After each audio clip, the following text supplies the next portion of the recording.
चौधरी साहब तो बिल्कुल राज़ी नहीं थे। चौधरी साहब ने बड़े प्रोजेक्ट शुरू किए हुए थे, लोगों को नौकरियाँ दी हुई थी, सारा कुछ, तो वो सारे बीच में धरे के धरे रह गए। चौधरी साहब नहीं चाहते थे। हालांकि चौधरी साहब ने अपने 10 मेंबर्स को ओथ दिया कि मैं असेंबली डिसॉल्व नहीं करूँगा, तब उन्होंने वोट दिया। वो रात 1:30 बजे आए, अदरवाइज़ इतने लेट ना होता।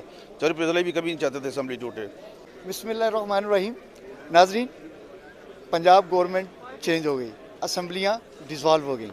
मेरे साथ ताहिर खलील सिंधु साहब पाकिस्तान मुस्लिम लीग नून के सीनियर रहनुमा और सीनियर वकील मौजूद हैं। उनसे भी बात करते हैं। सर, इमरान खान की ख्वाहिश थी असम्बलियाँ तोड़ दें, असम्बलियाँ टूट गई, आगे क्या देख रहे हैं आप? आपने कभी देखा है कुछ लोग आते थे बाहर से ना, जब खास तौर पे हम गांव के लोग हैं, तो वो अपनी साथ ही एक बंदूक लाते थे और अपने पकाने आप ही पड़वाते सन पैसे लेके ना। तो इमरान खान ने वो किया कि अपने पाँव पे खुद, बल्कि कहाड़ी के ऊपर दोनों पाँव रख दिए हैं और केपी असेंबली भी डिसॉल्व कर दी। ये उसकी पनाह गाह थी। तो अब तो या लंगर खाने होंगे या पागल खाने होंगे, उनको पता चलेगा क्या होता है। और ये गलत किया उन्होंने, अब वो भी कह रहे हैं। और उनकी सारी पार्टी चाहती थी कि असेंबली ना तोड़ी जाए। और परवेज़ इलाही साहब भी जो है वो राज़ी नहीं थे। चौधरी साहब तो बिल्कुल राज़ी नहीं थे। चौधरी साहब ने बड़े प्रोजेक्ट शुरू किए हुए थे, लोगों को नौकरियाँ दी हुई थी, सारा कुछ, तो वो सारे बीच में धरे के धरे रह गए। चौधरी साहब नहीं चाहते थे। हालांकि चौधरी साहब ने अपने 10 मेंबर्स को ओथ दिया कि मैं असेंबली डिसॉल्व नहीं करूँगा, तब उन्होंने वोट दिया। वो रात 1:30 बजे आए, अदरवाइज़ इतने लेट ना होता। चौधरी प्रजलाई भी कभी नहीं चाहते थे असेंबली टूटे। और कोई भी जमहूरी की ताकतें, आप देखें ना, आज तक जब भी असेंबली टूटती है फिर मार्शल आते हैं। तो ये इन्होंने मार्शल लगवाने के लिए असेंबली तोड़ी है? नहीं, गलत किया। हम इस गैर जमहूरी अमल का हिस्सा नहीं बने। हम चाहते थे कि हमारा शुमार जो आग लगाने वालों में ना हो, आग बुझाने वालों में। आज जो चौधरी की और मज़ीद भी गिरफ्तारियाँ हो सकती हैं सर? मुझे नहीं पता जी, ये तो इलेक्शन कमीशन एक आईनी इदारा है, उन्होंने कहा है। तो मतलब इसी यहीं पे सारा कुछ है। फौज साहब मेरे बड़े भाइयों की तरह, लेकिन जिस लेवल पे वो चले गए थे, किसी के बच्चों को धमकियाँ देना, ये एक मैं समझता हूँ बहुत गलत बात थी। सर, सहूलतकारी हो रही है? नहीं, अब तो वो जो अगर पब्लिकली सारे टोटल कहते हैं कि नहीं हम न्यूट्रल हैं, तो फिर हमें कोई देखना चाहिए कि क्या वो न्यूट्रल है कि नहीं है। अगर ये सहूलतकारी हो रही होती तो जब ये अदम एतमाद की तहरीक थी, फिर हमजा साहब चीफ मिनिस्टर होते। अच्छा सर, नवाज शरीफ साहब वापस आ रहे हैं अब? शरीफ साहब वापस आ जाएंगे, और अगर ये 90 दिन में इलेक्शन ये भी हो जाते हैं पंजाब के, तो फिर उसको मियां नवाज शरीफ साहब लीड करेंगे उसको। आप देख रहे हैं कि इलेक्शन हो रहे हैं 90 दिन के बाद? हम तो चाहते हैं, अगर ये करवाना चाहते हैं तो हों election, no problem, we are ready. क्योंकि ये ज़मीनी हक़ाइक़ बदल चुके हैं बहुत ज़्यादा, और अब वो फैज़ियाब भी नहीं होंगे। फैज़ियाब जो है वो इस्तीफ़ा दे चुके हैं।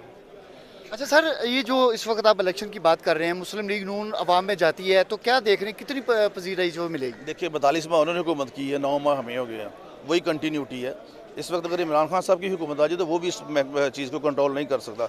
लेकिन नीयत बंदे की ये होनी चाहिए कि हम आवाम के लिए कुछ कर सकें। अगर हम भी नहीं करते तो हम भी उसी तरह जाएंगे, क्योंकि आम आदमी का जिस्म और रूह का रिश्ता बरकरार रखना मुश्किल है। मैं उन लोगों में से हूँ जो सच बोल देता हूँ, चाहे उसका नुकसान भी हो। लेकिन मैं जब तक आम आदमी की, कॉमन आदमी की ज़िंदगी तब्दील नहीं होती, तब तक कोई मतलब मैं समझता हूँ कि वो किसी की तरफ भी नहीं जाएगा वो। अच्छा सर, कभी चौधरी परवेज़ इलाही का रब्ता हुआ हो आपसे असम्बलियाँ ना तोड़ने के हवाले से? चौधरी साहब ने किसी और बंदे से किया था, मैं मतलब नाम नहीं लेना चाहता, हमारे सीनियर भाई हैं। चलो ले देता हूँ, मलिक अहमद खान साहब से। और मुझसे मियां महमूद रशीद साहब इधर आए हुए, उनसे पूछ लें।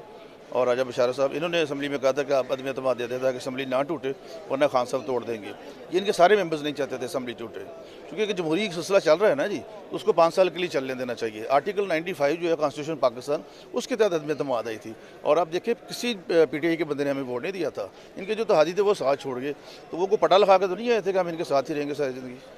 मौजूदा जो सर मुल्क की माशी सूरत हाल है, आप क्या समझते हैं कि कोई भी गवर्नमेंट आए, नून लीग की आती है या PTI की आती है, क्या ये मुल्क को रन कर सकेंगे या कितना टाइम लगेगा? मुझे ज़ाती तौर पे कोशिश तो हो रही है, अगर विदिन 6 मंथ्स या विदिन 5-6 मंथ्स इसको, उससे पहले आम आदमी जो हमारे भाई हैं, बहन भाई हमारे सारे, उनके, और इवन जो सफ़ेद पोश तबका था वो भी पिस गया है। तो उसके लिए अगर इसमें तब्दीली आनी चाहिए, और ये पॉजिटिव तब्दीली होगी डेफिनेट, मियाँ जो शहबाज शरीफ साहब हैं वो इसके लिए अमली जद्दोजहद करेंगे। जी, आपने पाकिस्तान मुस्लिम लीग नून के सीनियर रहनुमा और सीनियर वकील जो थे, इनकी गुफ्तगू सुनी, और इनका ये कहना है कि 90 दिन के बाद जो है पंजाब असम्बली के इलेक्शन हो जाएंगे।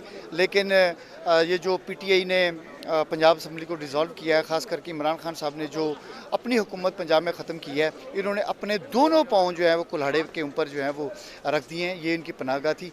तो मज़ीद क्या हालात होंगे? अब इलेक्शन 90 दिन में पंजाब के होते हैं कि नहीं होते हैं, या वफाक के कब होते हैं, ये आने वाला वक्त ही बताएगा। इसका फ़ैसला आने वाले वक्त में किया जाएगा। इसके साथ अपने मेज़बान आज़म बाजवा को इजाज़त दें।